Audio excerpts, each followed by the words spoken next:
Hello friends, मैं शगुफ्ता पिंकी की दुनिया फ्रॉम दिल्ली में एक बार फिर से आप लोगों का वेलकम करती हूँ। तभी करीब सुबह का हो रहा था 5:45 का टाइम, 5:45 का वक्त। बच्चे स्कूल के लिए तैयार हो चुके थे, लेकिन स्कूल जाने से पहले मैंने उन्हें कहा कि एक बार प्रैक्टिस कर लें, क्योंकि आज इनका प्रेजेंटेशन था। एक प्रोजेक्ट मिली थी इन्हें, पार्ट्स ऑफ अ प्लांट, उसके ऊपर एक मॉडल तैयार करनी थी और 1 मिनट का उसके ऊपर प्रेजेंटेशन देना था। All parts of the plant. Shoot system. The part of the plant that grows above the soil is called shoot system. It includes stem, leaves, flowers and fruits. Thank you. अच्छा जी, उसके बाद बच्चे चले गए थे school और मैं यहाँ पर अपने हस्बैंड के लिए लंच और फिर नाश्ता तैयार कर रही थी। नाश्ते में आज मैं इनके लिए दलिया बना रही थी।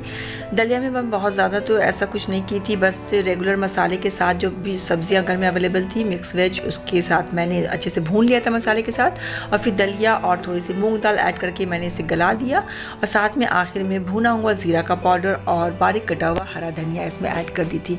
और ये दलिया बन के बिल्कुल रेडी हो चुका था। और उसके बाद मैं यहाँ पर साथ ही साथ इनके लंच बॉक्स भी रेडी कर दी थी। लंच बॉक्स में मैंने यहाँ पर मिक्स वेज बनाई थी और साथ में पराठे और सैलड में दे करके इनका लंच बॉक्स भी रेडी हो चुका था। यहाँ पर मैंने एक फैला हुआ सा बाउल लिया था, ताकि इसमें जब मैं दलिया डालूँ तो वो बहुत जल्दी ठंडी हो जाए, थोड़ा ज़्यादा, क्योंकि सुबह के वक्त में बहुत हड़बड़ाहट होती है, तो गरम गरम दलिया रहे तो खाने में वक्त भी बहुत लग जाता है। और ये दलिया आजकल बहुत शौक से खाती हैं। दलिया बनाने को अक्सर ये कहते हैं क्योंकि एक तो ये जल्दी खाने में वक्त नहीं लगता है, बहुत जल्दी खा लेते हैं, और साथ ही ये हेल्दी भी हो जाता है। बोलते हैं कि पूरे दिन इससे एनर्जी मिलती रहती है। तो उसके बाद मैंने थोड़ा सा इसमें देसी घी भी डाल दी थी, जिससे कि टेस्ट और उसके बाद फ्लेवर दोनों इसकी बहुत ज़्यादा इन्हेंस हो जाती है। दलिया देने के बाद इनको मैं जल्दी से चाय बनाने के लिए चली गई थी, क्योंकि गैस चूल्हे पे चाय बनाती हूँ तो बहुत ज़्यादा वक्त लग जाता है चाय बनने में। नहीं तो अक्सर मैं इंडक्शन पे चाय बनाती थी, लेकिन इंडक्शन ख़राब हो चुका है, तो मैंने जल्दी से इनके लिए चाय भी चढ़ा दिया था। चाय भी बन चुकी थी। इनके में थोड़ी सी मैंने एक्स्ट्रा शुगर ऐड कर दिया, क्योंकि इनको चाय जो है थोड़ी सी मीठी ज़्यादा पसंद आती है। तो चाय बनकर तैयार हो चुकी थी और मैंने भी अपने लिए थोड़ा सा चाय ले लिया था। और उसके बाद मैं चाय अपने कप जल्दी से उठा ली, कहीं जो मीठी वाली मेरे हाथ में ना आ जाए। खैर, चाय पीने के बाद उसके लिए ऑफिस चले गए थे और मैं किचन में आ गई थी, घी निकाल रही थी। आज बहुत ज़्यादा मलाई फ्रीज़ में जमा हो गया था, तो मैं सोचा आज घी निकाल लेती हूँ। और घी मैं अक्सर घर में ही निकालती हूँ, कभी भी मुझे नहीं याद कि कभी भी मैंने मार्केट से घी ख़रीदा होगा। हमेशा मैं घर में ही घी तैयार कर लेती हूँ, क्योंकि दूध भी इत्तेफाक से हमेशा अच्छा ही मिलता आया है। तो इसके बाद ये देखिए, इस तरीके से घी तैयार हो चुका था। मैंने इसे छान लिया है और इसके ठंडा होने के बाद मैं इसे किसी भी जार में डाल लूँगी या किसी भी बर्तन में डाल लूँगी। उसके बाद मैंने यहाँ पर एक स्टील का जो था यहाँ पे डब्बा, उसमें मैंने इसे घी को डाल दिया। करीब देख सकते हैं कि 1 kg के करीब यहाँ पर घी निकल चुका था।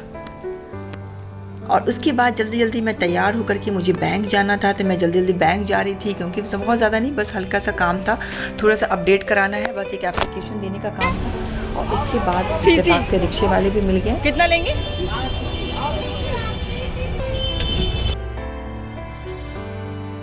बहुत ज़्यादा दूर तो नहीं है, बस मुश्किल से 1.5 से 2 किलोमीटर की दूरी पर थी बैंक, तो मैंने रिक्शा ही कर लिया था। और ये देख सकते हैं आप, दोनों तरफ बहुत ही अच्छे अच्छे से बैंगलो बने हुए हैं, कोठियाँ बनी हुई हैं। ये न्यू फ्रेंड्स कॉलोनी का एरिया, साउथ दिल्ली का बहुत ही ज़्यादा पॉश एरिया कहलाता है ये। और यहाँ पर ज़्यादातर पॉलिटिशियंस या बिजनेसमैन रहते हैं। घर देख करके अंदाज़ा लग रहा होगा कि किस तरह के लोग यहाँ पर रहते हैं। बहुत ही खूबसूरत से घर है, दोनों तरफ ग्रीनरीज भी काफ़ी हैं। जब भी इस एरिया से गुजरो ना, तो बहुत ही अच्छा लगता है। सारे ब्रांड की गाड़ियाँ इस लाइन पे खड़ी रहती हैं। जब अरहम आते हैं तो बहुत ही एक्साइटमेंट के साथ वो बस गाड़ियों को ही देखते रहते हैं।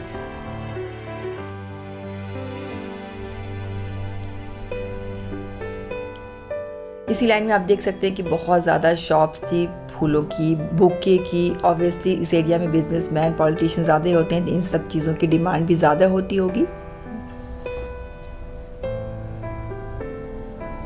खैर, उसके बाद मैं सीसी यहाँ पहुँच गई थी। ये सीसी कम्युनिटी सेंटर, जो कि यहीं पर NFC के बीच में ही यहाँ पर एक मार्केट है, और यहाँ पर ही ICICI बैंक था। तो मुझे बहुत ज़्यादा तो देर का काम नहीं था, बस मैंने एक एप्लीकेशन दिया और फिर मैं निकल गई थी।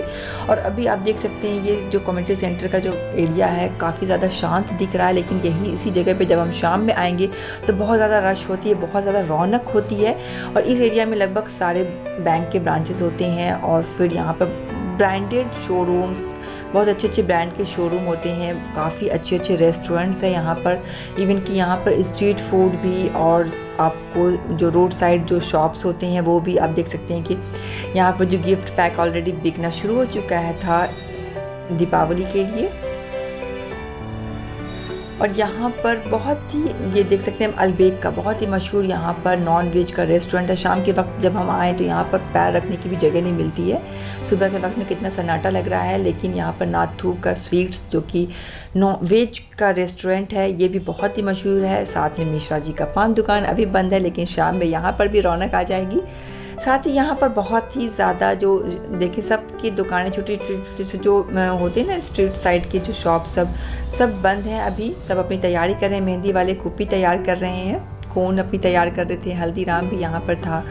तो यहाँ पर बहुत ज़्यादा शाम के वक्त में बहुत ज़्यादा रौनक हो जाती है, बहुत ज़्यादा लोग आ जाते हैं साथ में। उसके बाद ये सब देखने के बाद घूमते हुए मैं जल्दी निकल पड़ी। फिर से मैंने रिक्शा ले लिया क्योंकि मुझे अब वापस जाना था, क्योंकि बच्चों के स्कूल का भी टाइम हो जाता है। लेकिन उसके पहले मुझे लेना था मटन, क्योंकि अम्मी का डिमांड हुआ था कि अम्मी को मटन का जो सीख कबाब होता है, बिहारी सीख कबाब, वो खाने का वक्त हो रहा था। फिर से वापस उसी रास्ते में जल्दी घर वापस चली आ रही थी, लेकिन उससे पहले मुझे मार्केट भी जाना था। फिर से वही वापस से वही सब कोठियाँ, वही बेंगलोर, खूबसूरत से नज़ारे। अच्छा जी, उसके बाद मैं आ गई थी मटन शॉप, क्योंकि मुझे यहाँ से मटन लेना था बिहारी सीख कबाब बनाने के लिए।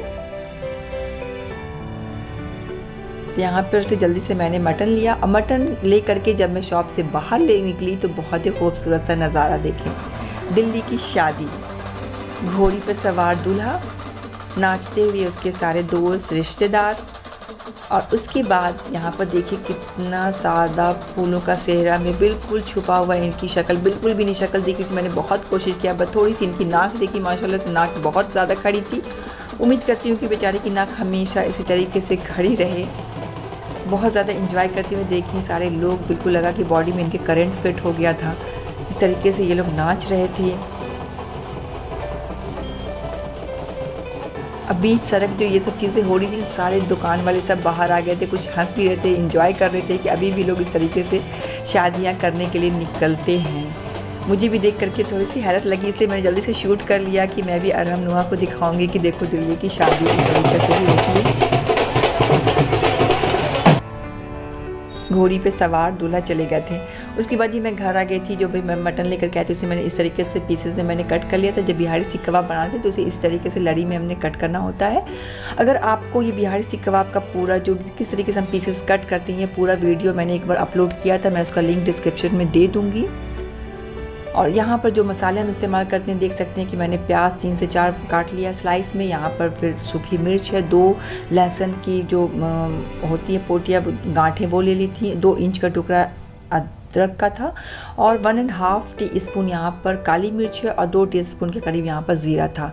उसके बाद 2 से 3 टुकड़ा यहाँ पर दालचीनी का मैंने लिया था, और 2 बड़ी इलायची और 8 से 10 करीब लौंग ली थी मैं। और इन सबको हमें फ्राई कर लेना है। उसके बाद इसका पेस्ट तैयार कर लेंगे।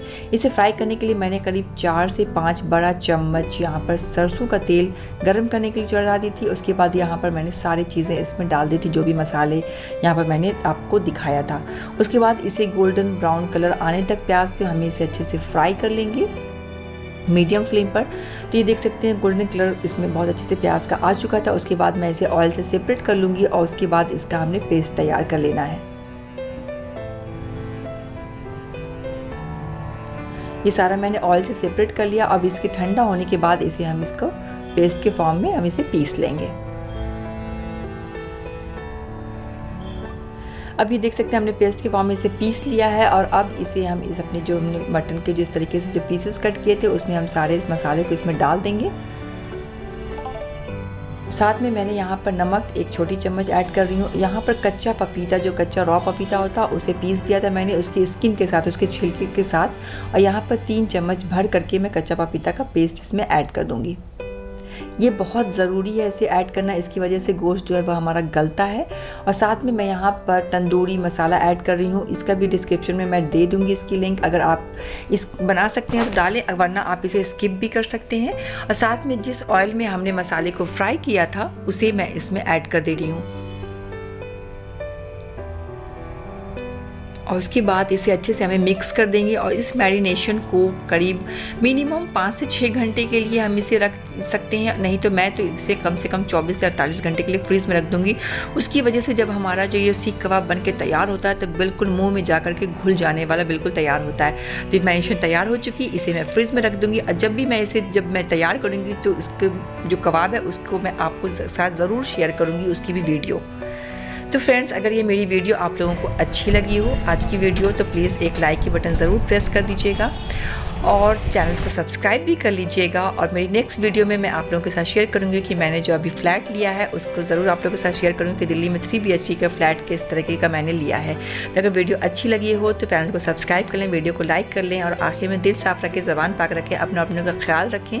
कोई अपना हो तो उसके साथ धोखेबाजी या चालबाजी बिल्कुल भी नहीं करें। मेरी इस वीडियो को इन तक देखने के लिए बहुत बहुत थैंक्स। अल्लाह हाफिज़।